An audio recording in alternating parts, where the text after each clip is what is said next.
నా పేరు నిర్బంధ లక్ష్మీకాంతం సార్. 19వ తారీఖు మధ్యాహ్నం మా షాప్లో ఉన్న సామాన్లన్నీ తీసుకెళ్ళిపోతుంటే చుట్టుపక్కల నాకు ఫోన్ చేసి ఇన్ఫర్మేషన్ ఇవ్వగా నేను ఆయనకు ఫోన్ చేశాను. ఫోన్ చేస్తే నువ్వు షాప్ దగ్గర మాట్లాడడం చేద్దామని షాప్ దగ్గర రమ్మన్నారు. నేను అక్కడికి వెళ్ళగా నాకు మాట్లాడే అవకాశం కూడా ఇవ్వకుండా నన్ను జుట్టు పట్టుకొని లోపలికి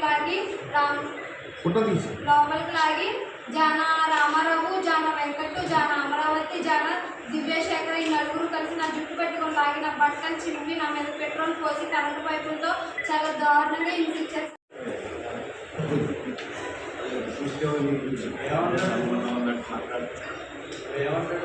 ఇప్పుడు ఏమంటున్నాడంటే నేను చంపేస్తాను, నేను బతకినప్పుడు నీ కాల్ మీద కేసు వాపస్ తీసుకోవాలి, నేను చంపేస్తాను.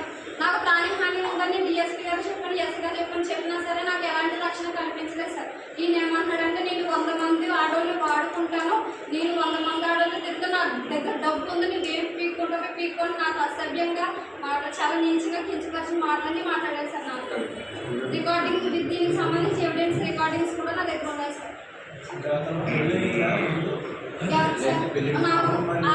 ఆయనకి నాకు ముందు చెక్ చేసుకోలేదు సార్. ఫస్ట్ నాకు తెలియదు సార్ ఆయన పెళ్ళైంది పిల్లలు. తర్వాత తెలిసింది సార్. నాకు కూడా ముందు పెళ్ళయింది సార్.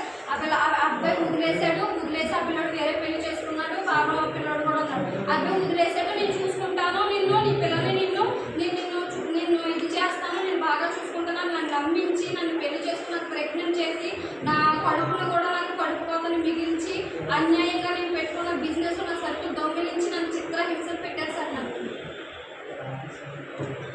దీనికోసం నేను న్యాయం కోసం పోలీస్ స్టేషన్కి వెళ్తే నాకు పోలీస్ స్టేషన్లో ఎటువంటి న్యాయం జరగలేదు సార్. అవమానం తప్ప నాకు న్యాయం అనేది జరగలేదు సార్.